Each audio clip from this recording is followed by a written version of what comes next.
All right, we are rolling now, counting us down. 3, 2. You're listening to Missing Out with Lex Michael and Tauri J.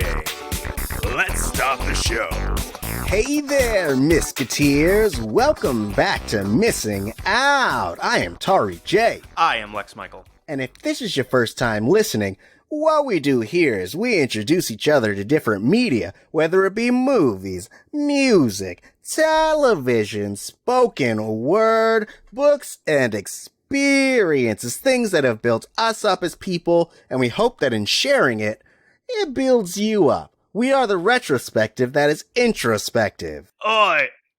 Stop doing murder! Get away from my wife! That's my John Luther. You could tell I watched the show. Yeah, I can tell. Because there's so much like layered and intricateness to your reenactment of John Luther. It's almost like I'm doing the show with Idris Elba right now. Oi! I gotta deal with my personal feelings whilst hunting a serial murderer. Idris, what did it feel like to be in Thor? Idris, why'd they kill you off?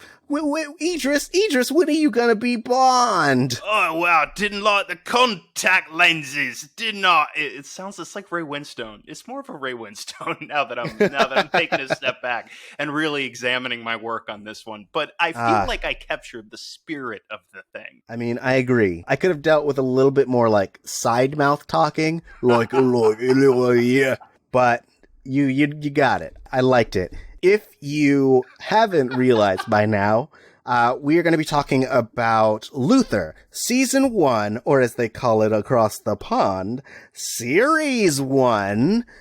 We decided to keep it short and sweet in case you wanted to catch up before you listen to our discussion about it. There are 5 seasons in total, and they're all very short seasons. Ranging from 6, which is the most, which is season 1, and then we have 2 4-episode seasons, 1 2-episode season, and then I believe another 4-episode season. So you can catch up so fast. It's on HBO Max, probably also HBO Go and HBO Now and all those things, even though they're all one thing now. It's on Hulu also, which is where I watch it. Yeah, it's on Hulu, but you gotta deal with ads if you don't have the super special expensive account.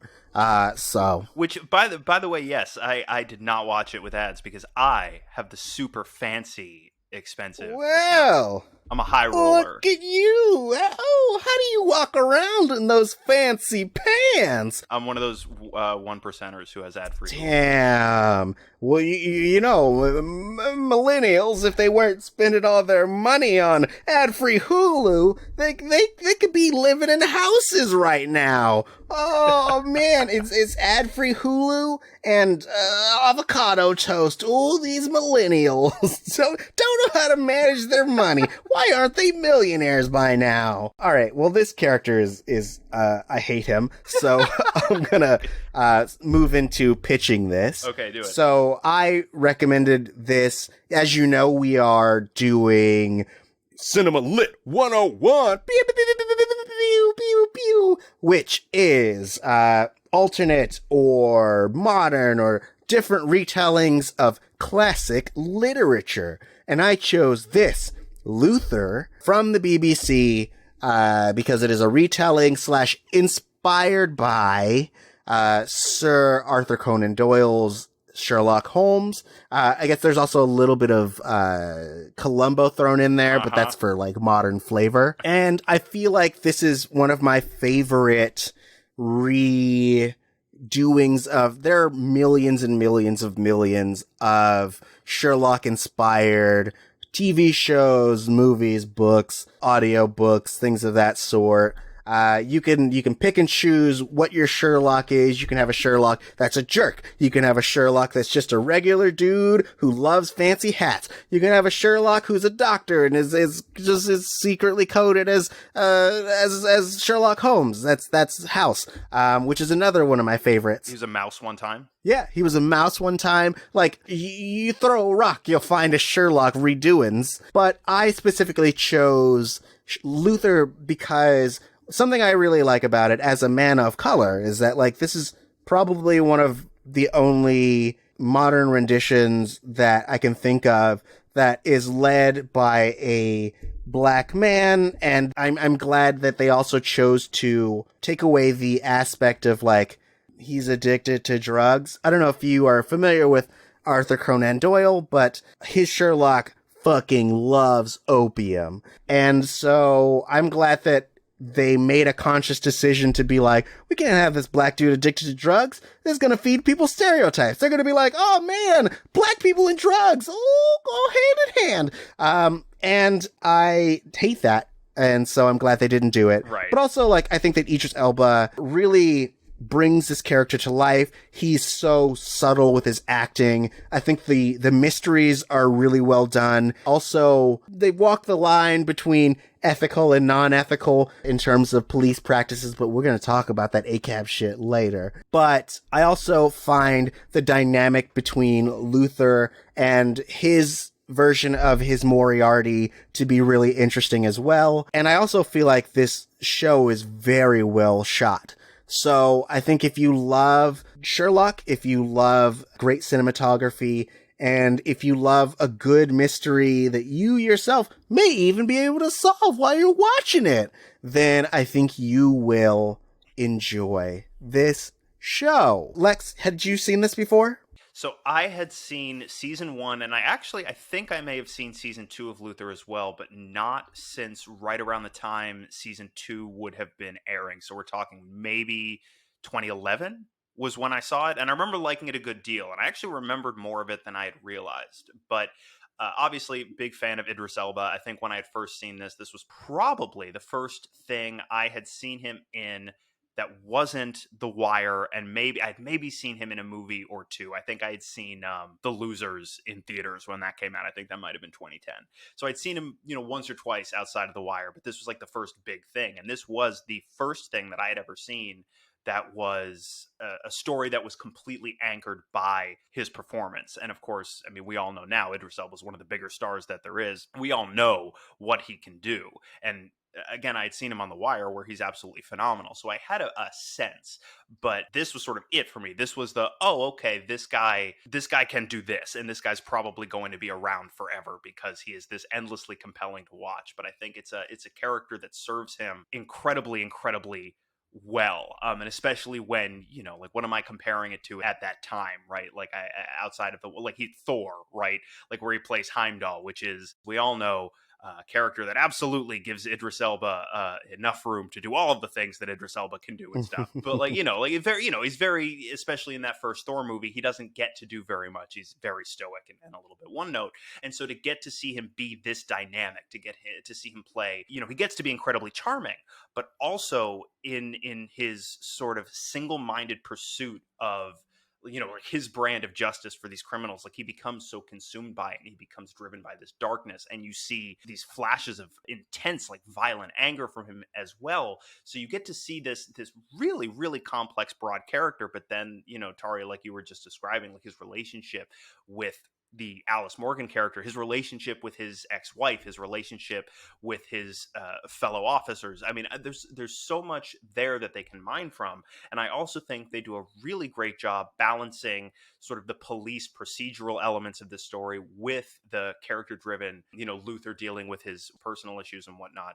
But also, I didn't realize until going back and revisiting the show this time that Columbo was, in fact, a pretty significant point of reference for the show, largely in terms of format. Because a lot of the time, and like this is true of some of the Sir Arthur Conan Doyle material, but also, the most known cliched format for a detective story is the whodunit. It's about figuring out, okay, this crime was committed. We need to take a look at all the evidence and weed out a bunch of suspects and figure out who it was that committed the crime. Whereas the format of Columbo is sort of an inversion of that, which is we know up top, the audience knows who committed the crime. We're shown how they did it. We're sometimes shown why. We're shown how. And now it is on the detective to catch that criminal. And so the mystery, if you will, the excitement, the well, what's going to happen next is less about, well, who did it, because we already know that, but it's more about how is the detective going to go about catching this criminal. And so you have this whole different dynamic than I think we see all that frequently in a show like this. And I think you get it's a different kind of energy, it's a different kind of excitement, and you get to have a different kind of experience with a different kind of detective. That plus well acted across the board. The soundtrack is dope as hell, which is something else I had forgotten about. Yeah. But in terms of a lot of the things that I like the most about it, it's a little bit tough to get into without delving a little bit into spoilers. But broadly speaking, yeah, those are my thoughts. And we're only really going to be talking about season 1, but I am now, because it's not a long show, like as you said, the only 5 seasons, and they're very short, this being the longest season at 6 episodes. I feel as though there's no reason for me not to just watch the remaining 14 episodes of this show and finally get myself caught up, because this thing's great. I mean, this is a great show. This is very, very good. I had also, now revisiting, hadn't realized how many people who are now just like in a bunch of stuff, in a bunch of media, were on this show. Like, I don't think I knew who any of them were before the first time I had watched the show. Yeah. In that I barely knew who Idris Elba was. Like, I was watching The Wire and this basically at the same time, so it was really disorienting to go back and forth and see him being like a Baltimore dude, and then him being this like big boisterous British man. But also, I mean, we have Paul McGann, who, if you are a Doctor Who fan, he was the 8th Doctor. I mean, if you're a Doctor Who fan, you're like, ooh, he was the 8th Doctor. But I think, you know, he got to do some cool stuff for when he was doing it. But he's in this. Indra Varma, who, if you are a fan of Game of Thrones or were a fan of Game of Thrones, she was Mother Sand. Ruth Wilson, she's in a bunch of British media. Most recently, she's been doing a lot of American stuff, and so she was in the HBO version of His Dark Material. Yes. She's great. She's also on The Affair. It was a Showtime show, I believe, which I am finally about to go back. Like, well, I say about to. It's on my never-ending list of things. I watched season 1 of that show, and it's her and Dominic West, who was McNulty on The Wire, are the 2 leads of that show. And it's the story, at least the first season, is the story of an affair, but you get both versions of the story. You get it from his perspective and you get it from her perspective as well. And first season is great. And I am told that the show goes to some truly, truly, truly bonkers places. But she's one of the 2 leads on that, and she's phenomenal. Nice. Also, Dermot Crowley, who, I mean, he's just in a bunch of stuff. Like, if you watch anything British, he just kind of shows up. So I really liked the variety of British actors who would go on from this to do like a bunch of other cool properties. I think now was probably a good time to start lowering that spoiler wall. Oh, turning the crank. Yeah, and last week we installed dogs, so the can't be bribed. And so as that's lowering, I feel like this is a good opportunity to tell you that you can watch the show if you don't want to be spoiled, as we mentioned, on Hulu or HBO Max. And if you were feeling so inclined, we would love it if you would go on to Apple Podcasts or Google Play Store. I think Google Play is now doing their own podcast app. So, go on to that. And if you are feeling so inclined, leave us a rating or review. Help other people find this podcast. Tell people why you love what we do. If you love what we do, just give us them warm and fuzzies. Because we really appreciate it. And as you know, it helps the show grow and all that stuff. That said, we will come back and talk about all them yummy, yummy Season 1 spoilers, how handsome Idris Elba is, how sexy Ruth Wilson be, and them sweet mysteries right after this break. All right, we're back. Woo! Lex, you know what that means. I do. You gotta Buster recap! All right. DCI John Luther, a man who's committed above all else to his job, right? Atari, you talked about you don't like the idea of him being depicted as a substance abuser, a la the original Sherlock Holmes. But in fact, John Luther does have a substance of choice, and it's the job. But he takes that shit to an extreme, right? His methods are, if nothing else, certainly unorthodox. And so months ago, in pursuit of a serial kidnapper slash murderer named Henry Madsen, Luther allows him to fall from a great height, which leaves him not dead, but in a coma, with the potential to awaken and paint a very negative picture of John Luther that may cost him dearly. Now, after some time away, Luther is called in to investigate a double homicide, and he investigates the daughter of the murdered couple and comes to suspect that she is in fact the murderer of her parents, that she is in fact a malignant narcissist who is able to conceal her machinations with the sort of mask, right? Like she's able to mask herself Patrick Bateman style and whatnot to deceive everybody into thinking that she isn't a little murder person, but she is in fact Tauri J, a murder person. Ooh. But Luther, despite this, because she's so good at doing and concealing the murderness, he is unable to prove her guilt. But he doesn't forget about her, Tauri J. And over the course of the season, they start to form a very interesting relationship where he will be investigating other crimes, and she will be sort of traipsing around the periphery of his existence, where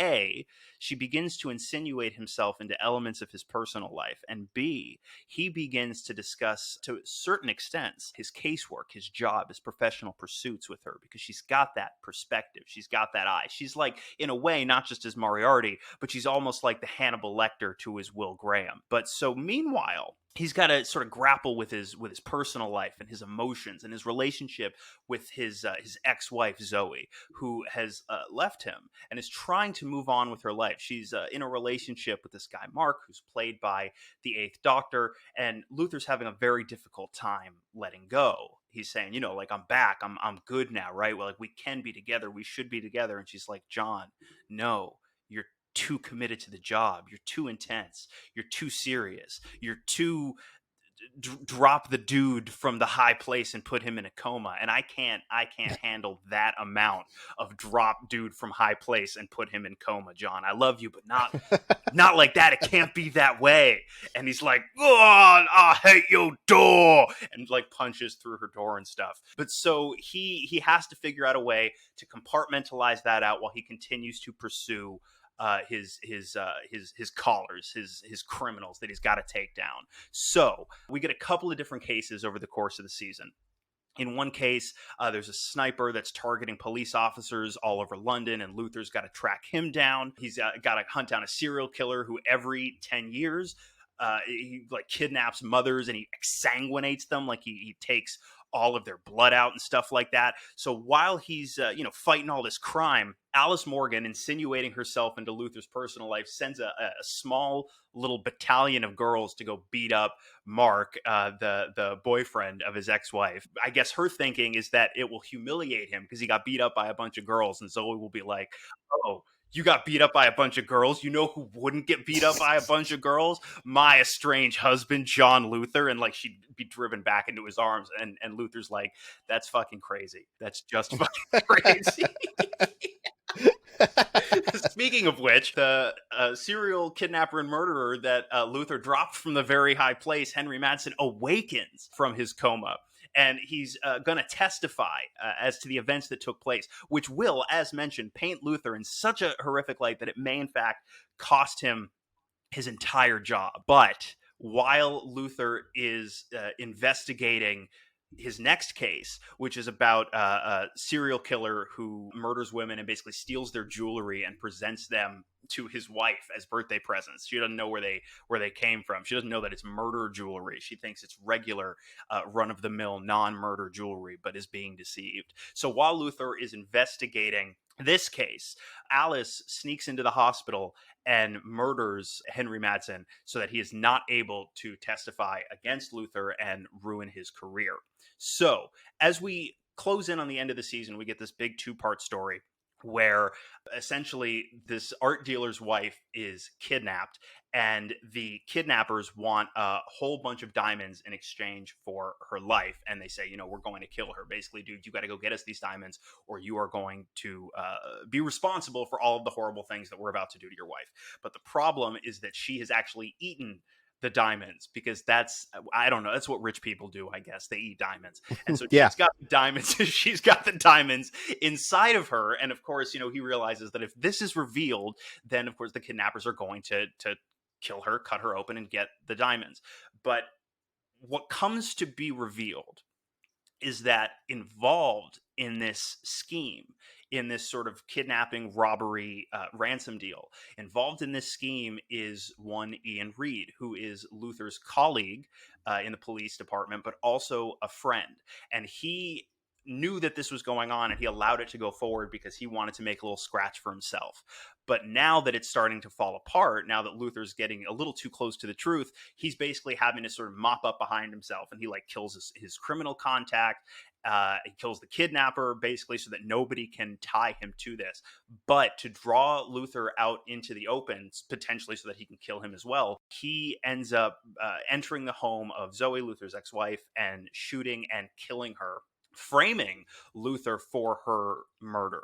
And so Luther ends up having to go on the run. His supervisor, who also does care for him on a personal level, Rose, basically has to it's like when Commissioner Gordon has to send all the police after Batman and stuff. It's I wish I didn't have to, but you're not the hero that Gotham deserves. You're the one that whatever he says in that movie. She feels really bad about it, but it's okay, we got to put the resources of the law onto hunting down Luther. It comes to light finally, as Mark sort of becomes involved with the investigation, of course, because he was in love with Zoe, and Zoe ultimately had chosen not, even though she had a romantic liaison with her ex-husband and stuff, because he's so handsome, she had decided ultimately that she couldn't go back to that relationship, go back to that life, right? And so he was damn, she chose me, and then was taken away. And so he's all crazy, raw, and angry, and he doesn't know if it was Luther or not and stuff. But the police eventually put the pieces together, and they realized that it could in fact be Reed that's the culprit in the murder, and not Luther. Luther, while this is going on, while the rest of the police are several steps behind him, basically puts together his own revenge machination in collaboration with Alice and also with Mark as well. Mark essentially functions like bait for Reed to pursue into a train station. And he subdues Reed, decides that he's not going to kill him, but then he is stabbed, right? Reed's gotcha, not going to kill me? All right, stab. Look what you made me do. How rude, making me stab you like this and stuff. You're so handsome, and now I have to make your handsomeness go away. But he's so handsome that he's stabbed and he's in pain and he's bleeding on the train platform. It's just so handsome. And that in that moment, Reed knows he's defeated. Mm-hmm. And then Alice shows up with a shotgun, basically saying okay, so Luther said he's not going to kill you, but I'll totally kill you. I think I should kill you. And Luther says, nah, maybe don't kill him. Maybe we'll do a justice this time. So that's two. That's a 50% even split in the vote. So Mark, why don't you be the tie-breaking vote? And Mark's obviously he's super upset. Clearly this is the man who murdered the woman that he loves and stuff. And then the dude starts taunting him, goading him, he'd been trying to goad Luther into killing him. And it's at first you're oh, okay, it's probably not going to work, right? Because he's a good dude. He and Luther had their issues and stuff, but now they're coming together, and it's gonna be just unambiguous justice, and we're all going to feel great and not conflicted at all about the way this story resolves. And so he's starting to goad Mark, and he's basically talking about just lewd acts with the woman that he loved, who's now deceased and stuff. And Mark's just you know what, yeah, kill him and stuff. And Alice blows his chest open with the shotgun, and Luther's just damn. And then they all hear the sirens coming, and Luther's damn. No, actually, he's not like that. It's oh, damn, innit? And yeah. The season ends. He's oh, what we do now, innit? And then he just takes a drink of a pint. No one knows where the pint came from, but he just takes a big swig. It's crazy. Yeah, so much happens in those short 6 episodes, and it's really good about balancing, as you had mentioned, the overarching story of Luther and his wife and his day-to-day case solving. So I want to kind of start off with the relationship aspect in that I have issues with this relationship. Ooh. With which one? With Luther and Alice, or with his Luther ex-wife? and Zoe. Okay. I mean, not to mention the fridging of Zoe, which I think is a bummer. Yeah, we're in spoiler land now. I didn't remember that happening at the end of this season. I thought that was something like they maybe used as the inciting incident of season 2. So I was surprised when it came sooner than I was ready for. And not having seen this in a long time, like I knew that this was coming at some point, but I hadn't really thought about. Yes, it doesn't break the show for me because I think the show is very, very strong, and we do have, thankfully, some strong female characters left on the show at that point. But it did feel a little egregious. It definitely stuck out. Yeah, they had kind of been not necessarily like building to it, like they did their best to try to make it mean something, and that it happened at the most inopportune time. But I also just didn't care for the way that the relationship panned out over the course of the season, in that the whole thing with, the Eighth Doctor is that he keeps being like, "You're mine! Prove to me you're mine!" And it's like, my dude, she's still married, bruh. Like, you keep trying to get her to get rid of her husband, and you started this relationship before she was divorced, so you can't keep demanding that she only be loyal to you and that she completely cut off the guy she is currently married to. Like, you're a side piece, my dude. Like, stop trying to be his main chick. Right. That whole aspect makes it very tenuous. I think that it really was just made to make drama, in that you have to have an obstacle between the wife and Luther getting back together. And I think it would have been a little bit more powerful if it wasn't driven by another man, and it was like, specifically, they keep giving it lip service that like the thing that she loves about him is the same thing that drives her away. And I wish that they had really let that show itself, in that like every time they try to reconcile, he would in fact be like so entrenched in a case that, you know, she would be vying for, I don't know, attention or something. But even that, like, and I get that marriage is hard and relationships are hard, but this idea that she keeps being like, "Hey, I know that you love me, but I need you to pay more attention to me instead of solving these murders. I need you to care less about the depravity of the human race and pay more attention to me. Bring me flowers. Stop thinking about rape and murder and pedophilia and look at me."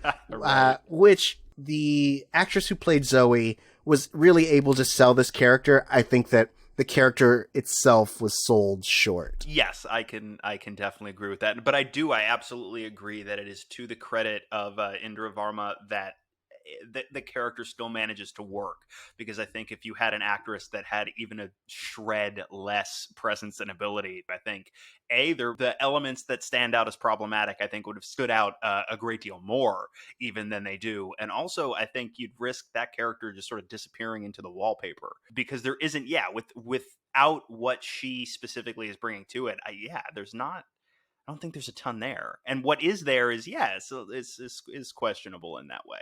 But I guess this is a good segue into the relationship I think is the most interesting, which everyone believes is the most interesting, which is Luther and Alice. I like that you spend the first episode basically with their meet cute, you know, like, 'cause he's trying to prove that she murdered her parents. And I really find it interesting that essentially every time that he's like, "Here's some evidence," they're like, "It'll never hold up." And he's like, "It's evidence, and here's probable cause." And they're like, I don't know, Luther. And he's like, ah! Which is like what all these propaganda shows do, where they're like, ooh, we would solve so many crimes if it wasn't for protocol. Right, like the ends justify the means regardless of what those means happen to be. Yeah. But I also I think the dynamic between the two of them is because they both share this darkness and have to kind of hide it or try to do other things so that so that they fit into normal society. Yes. Whatever normal society means to you. And I also like the idea that I assume the creator, Neil Cross, was like, all right, what if we had a Moriarty that Sherlock wanted to fuck? And so they basically merged Moriarty and Irene Adler and were like, ooh, this is your intellectual equal, but also you want them loins, baby. Yes, very much like Batman and the Joker in that way. Yeah. And I think that they, with the theming of the show, it's this idea that, and this was also kind of why I figured that Indra's character wasn't long for this world, is that the idea of the Morgan character is that she effectively accepts John for who he is, darkness and all, whereas the contrast being his wife, who saw that darkness and shied away. Right. And so they're really trying to play those two things against each other. Both of them have their issues, Morgan's, she's a murderer and she doesn't understand what doing a good deed means, which I find entertaining because I really like chaotic, evil characters that try to do nice things. Okay. Because their skewed view of what nice means. It's like, oh, well, this is what you want, so I'll get you that thing. But the way they do it is always chaotic and skewed, and I love that. Right. It's my favorite thing. I am a fan. I mean, obviously, yes, a big fan of this relationship and a big fan of pretty much every single thing that Ruth Wilson is doing on this show. But something that I like very much on paper, and this isn't necessarily a criticism, but it's something that I feel like if they were so inclined, they could have taken further in this season, especially the way that they resolve / not resolve the storyline in the finale. They could have explored this a little bit more were they so inclined. And that is this idea that there are sort of two sides to John Luther, right? There is the man that Zoe presumably fell in love with, who is a good cop, but a strong, loyal, passionate, caring man who wants to do the right thing, does the work because this is the right, just, important thing to do. But then you also have this other side to Luther, who's the Luther that let Henry Madsen drop, he thought maybe to his death and stuff, or the guy who has these sudden violent outbursts of rage, or the guy who at the end of the season is the guy who kind of formulates this revenge plan that's pretty clever and pretty insidious and pretty, I mean, something clear, it's like an Alice Morgan type plan. He is capable of that, and that's what Alice sees in him, right? So and that's what she's drawn to. That's what she, in her own weird, it's not love exactly, it's more like a fascination or an infatuation, but what's drawing her to Luther as well. And so this idea that he's got this relationship with Alice and this relationship with Zoe, and each relationship represents a different side, a different sort of, a different part of that duality. And at the end of this story, or at least the end of the season, you lose one relationship completely. Zoe, in being fridged, essentially is now not there. And you see the potential for it to push Luther all the way over into the dark. And I feel like that's where they could have gone a little bit further than they did, because to me, it's never really in doubt that Luther is going to sort of choose the light, as it were, at the end. Yeah. And I feel like you could have leaned even further into the idea of that duality, and that, as goes Zoe, so goes that part of John himself, which they didn't choose to kind of labor that point too much. And clearly it all worked out for the best regardless. Right. But I think it's interesting, putting the juxtaposition of those two relationships and how the writing reveals different aspects of the Luther character through those two relationships. And you see him through the eyes of these women. And I think that's all very, very nicely done. Yeah. I mean, I think that like that criticism or that like commentary kind of goes back to this idea of the inclusion of the Paul McGann character, in that if he wasn't there, then it would have been those two basically being the devil and angel on John's shoulder. It could have ended up being that it was Zoe and Alice in that final showdown, and him having to choose which side. And I think that would have been a really interesting way to illustrate that point. Not to like rewrite the season or anything, but like I think that would have been a really cool, interesting way of elevating that thesis. Yeah, and I mean, look, we can also talk about too, they could have, if they were so inclined, they could have done a little bit more with the Mark character in terms of, like, I think it's a very compelling idea to put a character like Luther in a situation where, you know, ordinarily we would be rooting for this character to get back with his wife, right? Like in just about any cop story that we've ever heard, what we want to see happen is we eventually want to see Zoe relent, because in the universe of the show, like, of course these characters belong together, and despite his volatility, he's a good man, et cetera, et cetera, et cetera. And there's some messaging baked into that is, let's say, a little questionable. And I do think it could have been really, really interesting. And some of this is there, you know, it's just, this is not what the show is necessarily prioritizing. It's not what they're choosing to focus on primarily, but this idea of Mark's presence forcing a character like John Luther to process through the dissolution of his relationship and eventually come to a place of acceptance that he needs to love and respect his wife enough to let her go and live her life. And I think like that could have been really interesting. I think that could have been really compelling, really powerful, and like a really interesting message for a story like this. They don't do that. I'm not necessarily going to like criticize them too heavily for not doing it, because they do so many other things very, very well with that real estate. But it is something that the entire season was sticking out to me as like, oh, that's a really compelling idea, because we don't usually see that kind of relationship arc for a character like this on a show like this. And they didn't go there, but that seemed like something that was there to be mined if they were so inclined.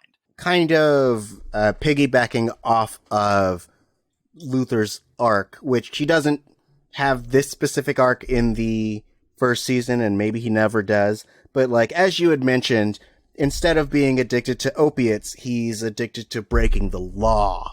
And so this is a cop character who, like, they paint his passion for justice as his only driving force, and he's willing to do anything to get it done. And his career doesn't matter. Only thing that matters is getting the bad guy. And I think that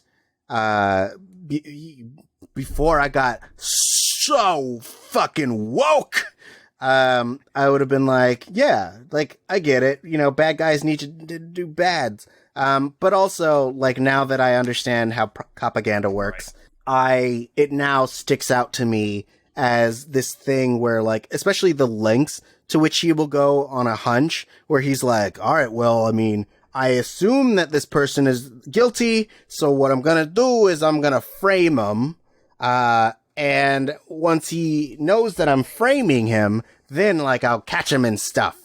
And they are like, hey, this isn't gonna hold up in court. And he's like, I don't care, as long as I put the cuffs on him. Ooh, court schmort. Let's get him in cuffs. I'll kill him if I have to. And I don't like it, cause it's rough, man. Sometimes it's really rough to watch. Like the moment he had the standoff with his version of Watson, which is DSU. No, yes, I think it's DS. All the titles make no sense to me. But yes, Detective Sergeant Justin Ripley, okay, yes, who is his version of Watson, basically, because he's like showing him the ropes and we'll talk through stuff with him. When he had his face off with that character, where the character was like, look, like there's a dead body, we gotta like call this in, and he's like, no, I gotta do. Now you got me doing it.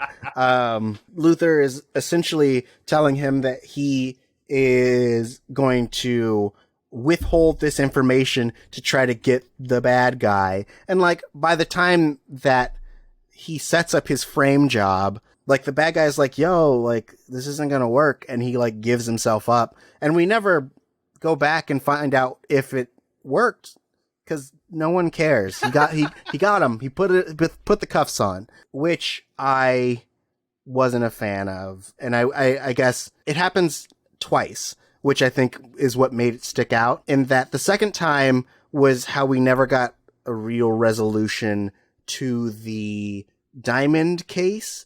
In that we had the Americans who came in and they were like, we're going to bring our guns and we're going to take these diamonds. And like, you know, they were working with the Reed character, and then their leader gets shot in the face. And then we never talk about that because now it's a manhunt for Luther. Right. That was still an unsolved case, and now it's tainted. And like, there's all these issues. Like, I guess if this was Law and Order, they'd be like, you know, one of the DAs would come in and be like, yeah, we gotta get some evidence, woo! But this isn't Law and Order, and it's all about them cops. But like, I just wish there was a little bit more of just even like an offhand resolution, just someone who walks through the scene and is like, man, I can't believe we solved that diamond case, and two people high five, or they're like, oh man, that guy went to jail, woo, good for him. I do think, I guess as an extension of your point,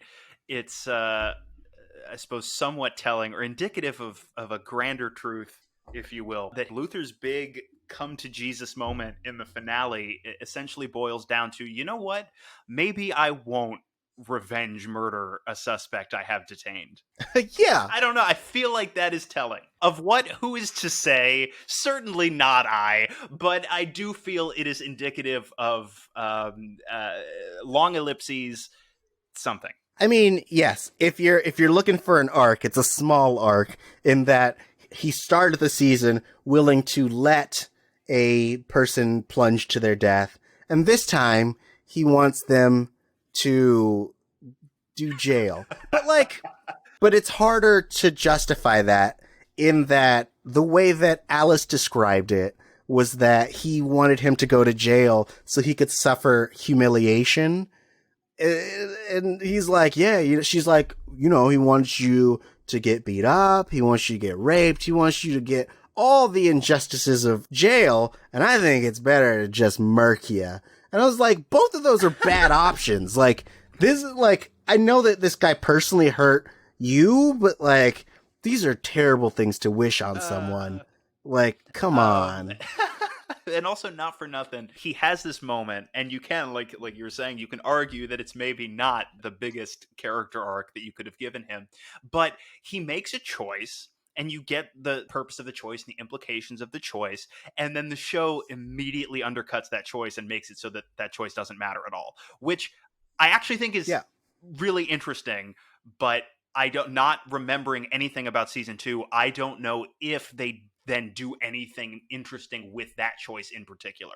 Because if that's intentional, then you can really play with that. Like, oh, I made a choice that I thought was the correct choice, and it ended up not making any difference at all. If somebody's sort of teetering on the edge of darkness, that can be really compelling and something really cool to play with. I have no idea if they do that. Yeah. Right now, it feels a little bit like, oh, well, you really sort of undercut your pivot there a little bit, but also it's such a great moment. Oh yeah. You know, like it still manages to work. Like if it sounds like I don't like it, then let me clarify. No, I think it still works great in the show.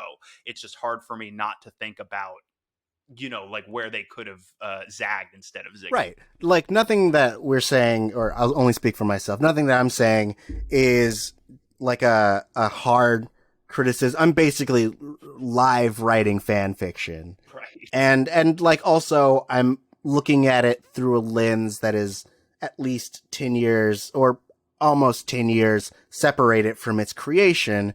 And so I have an additional lens in which to look back at it. So I can't really hold it to like current standards. Like, I'm also a guy who likes Brooklyn Nine-Nine, and that's propaganda as fuck. Right. Just to make that clear. But yeah, I don't know. I think the only other thing that I would say about the show in general, with my, as our friend Dave would put it, my woke hat on, is that I think it's really interesting that Luther, as a very big, tall, like, standout black dude, it's never really acknowledged in the show, and I think that's really interesting. Though I will say that, like, the one time I think the subtext really kind of acknowledges it, or at least the way I read it, because I have my hat on, is in those last 2 episodes where they're hunting down Luther, and you're like, well, I mean, they were so quick not to believe in him, while this dude who is probably has the same tenure but happens to be white is like, nah, that guy's crazy. And they're like, yeah, well, fucking kill this animal. He's an animal now. Ooh, he was on our side. Now he's a garbage animal. He's a rabid dog. And you're like, ooh, okay. Right. Yeah. But other than that, like, I guess I'm of two minds in that, like, the show doesn't need to be about him being a lead black detective in Britain. It's about the mysteries and all that stuff. And so I guess in a way I also like that it's not about that, and they just allow him to be a black detective, and no one's like, oh, look at you, darky, doing all your dark stuff. So that's nice, but it also kind of, ignores a reality for that character, which I find to be interesting. I assume it's because it was written by a white person who doesn't like have that life experience, and so like Right. they would never think to do that. And I don't hold that against them. I just think it's an interesting observation. Well, and I do think it's interesting too that the 2 big points of reference that Neil Cross was pulling from are also white characters, like iconic Right. white characters. Speaking of which, one of the big thoughts that I was having, and I don't think it would have occurred to me if I hadn't read a little bit about how Columbo was a big point of reference for the show as well. But so Columbo was played by Peter Falk. It's amazing. I'm like, now, more people are watching Columbo again, because I think relatively very recently it finally all became available to stream. But Columbo is a very, like, the character himself is serious in as much as he is dedicated, committed, and legit excellent at his job. Mm-hmm. But, and largely as a way to fuck with people, he presents as a little bit bumbling, a little bit incompetent, a little bit silly and stuff. And so it creates this great comedic effect that is juxtaposed with the serious crime elements of the show. And so, knowing that Columbo was a bit of a reference point, or was one of the reference points, I kept thinking about how Idris Elba seems like a very serious person. Idris Elba almost never gets to be funny. Like, I can't think of, now he gets to be very charming. He gets to be charismatic.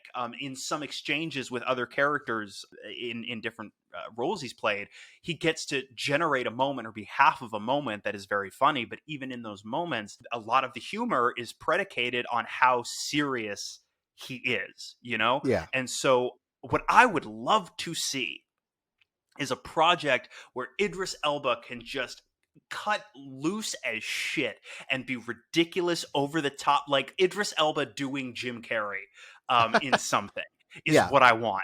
Like they've been talking about, because it took them a few years, I think, to come back and do a Luther season 5, which was only, I think, as of the recording of this podcast episode, only about a year ago, I think, that they did the most recent season. And I think they are still talking about wanting to come back and do a feature film. So how about do a feature film where you just like, it's a super high concept. Like, we're just going to go for broke really, really hard. It's like Luther meets an alternate, like a bizarro Luther from another dimension. Like his name is Uthler. And it's Idris Elba. It's Idris Elba basically playing the antithesis. He's everything John Luther isn't. So like he's very earnest, and he's very light, and he's very happy, but he's also like, in all the ways that Luther is sort of precise and exacting, he's just sort of goofy and all. He's like the Jar Jar Binks. It's basically like Idris Elba as Jim Carrey, as Jar Jar Binks. And so it's the two of them. There will be a scene. It'll be considered a classic in 10 years. There'll be just like a 7-minute scene of the two of them in a car as they're like driving from one location to another. It's Luther just looking real angry and stuff, just being like, "Oh, this is fucking bollocks," in it. While Uthler is in the passenger seat, like, "Hey, I'm Uthler. Hey, we're gonna solve some crime." And it's basically like 2 hours of that, and it's just you just rehash the like time tested buddy cop formula where like the two partners hate each other at the beginning, and then at the end, you know, they're like the best of friends. And like he's like, you know, "Oi, Uthler, you gotta go back to your own dimension and in it," and Uthler's like, "You know, I think I'm gonna stick around for a while," and then they kind of laugh and they're like, "Ah ha ha ha ha." And you know, then the movie makes a ton of fucking money, and they do like 3 more. I hate this, but to your point, I think yes, the closest he's gotten would probably be in Hobbs and Shaw to like a big goofy character where he could be like, where he's like, "Oh, Black Superman," right. Yeah, but that thing that you just pitched. Just burn it. No, but here's the thing. You would see it. Mm-hmm. You would see it. And yes, okay, we can all take for granted ahead of time that we would never want to discuss it again. But I do think there would be some value in having seen it the once. It'll be like, honestly, it'll be like most of the movies Lars von Trier has made. I've watched them. I'm impressed by them. There are things in them that to one degree or another I feel I can recommend, but once you have seen them, it is likely that you will not want to revisit or talk about them again. All right, I get that comparison. I mean, but that's also your argument for everything that most people won't like, is you're like, I'm sure there will be pieces of it that are worth your time. But you know, it's worth the experience. And you're like, no, you're wrong. I figure the idea I just pitched will be rejected by the masses, certainly. But I guarantee you there are like 8 or 9 people that would unironically, earnestly love it with a passion. Definitely a cult classic. They'd be like, you know, I didn't think there was any future in the arts for me, but I saw that and I was like, this counts? Oh, I could do that. So I think we are running low on time. Do you have any final thoughts before we wrap up? My big one just is that I'm glad that I revisited season 1. And yeah, like I think I said earlier in this conversation, I'm just going to go ahead and watch the remainder of the show. There's 20 episodes total. And yeah, I think they do a really great job. I also think that you run the risk when you format your seasons this way, which is to say you have some case of the week material, but you also have an ongoing serialized narrative that, you know, you're sprinkling in elements of in the background of the episodes that aren't focusing on it primarily. And then, you know, you bookend your season with, let's call them like mythology heavy episodes. You run the risk potentially of having kind of like case of the week episodes that feel like filler that you're waiting to get through so that you can get back to the good stuff. And I feel like this series sidesteps that dilemma completely. I think there are a couple of factors that contribute to them being able to do so. One, of course, is that their seasons are a lot shorter than the average procedural that Americans are used to. You know, a lot of those shows still run 20-something episode seasons. But the way they handle each individual case is very compelling. None of it feels like, okay, you know, this week Luther's doing another cop thing. It actually feels like they're crafting these very intricate scenarios that feel unique, scenarios that enable Luther to solve crimes in a way that does reveal character and reveal his relationships with the other characters, different facets of those relationships as well. So I think they did a really, really impressive job balancing those aspects and stuff. So like I'm looking forward to seeing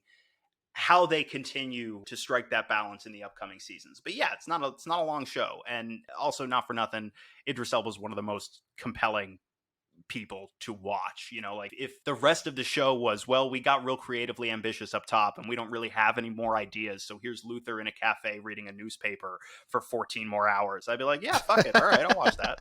So all right, so but like what about you? You got a nice little bow you want to tie this all up with?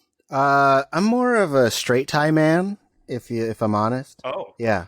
Fair. All right. I'm gonna pull a half Windsor real quick. I agree. I think I also may end up finishing this at my leisure, or if I get bored one day, I could probably finish it over the course of like day and a half, maybe. And that is one of the biggest boons that the BBC has, is that they know how to essentially create a story that is exactly as long as it needs to be. They're not confined to like a 22 episode season, which I think is to the benefit of shows like this, where you can just tell a short consolidated story. And I think that people should check it out. Like, I think it's a really, as you were saying, super compelling characters. Idris Elba kills it the whole time. The only thing I would say is I hope that they fix the way that they do his hair season 2 and on, because you could tell his hairdresser was not black, and they were just like, oh, we'll slick it back, and it's like, that's not how black hair works. So I will keep you guys posted if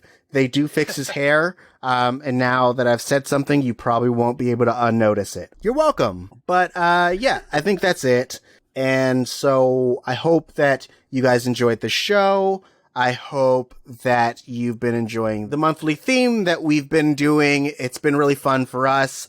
Lex, if someone wanted to talk to you more about Luther, or about Black People Hair, or Columbo, where can they find you? Oh, man. That's what I want to do is have somebody approach me, integrating all of those things into one conversation. Give me one thesis statement that hits all of them. And you can do that, I guess, at Twitter and Instagram at @TheLexMichael. And also, I do another podcast. Did you know? If you didn't, now you will. It's called Friends with Benefits, and I do it with my partner, Marianne Ramish. We take a look at the massive pop culture juggernaut that is the television series Friends, now streaming on HBO Max. You can watch along with us. And Marianne is a big fan of this show. I am not at all a big fan of this show. And so we're breaking the entire thing down episode by episode from both a fan perspective and a critical perspective. I tell you what, I'm definitely having a better time talking about the show than I am watching it. Please come talk about it with us. The show is called Friends with Benefits. You can find that wherever you find your podcasts. And Tauri J, where, if people want to talk to you about the sort of collage they made of photoshopped Peter Falk Columbo with Black people hair, where can they do that? Ooh, you can find me on Twitter, baby. Send me all them collages. Oh, yeah, I hope you become a collage graduate. But you can find me at Tauri J, TaurijAY. But most importantly, you can find this podcast at Missing Outcast. That's MissingOutcast. And we will keep you posted on upcoming shows and any cool announcements or any like fun stuff we're watching. So make sure to keep track of us there. Until then, this has been the retrospective that is introspective. And now you have a new perspective.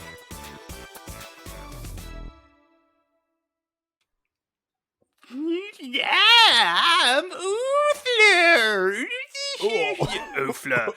Uthler, knock it off. I'm a count to 3.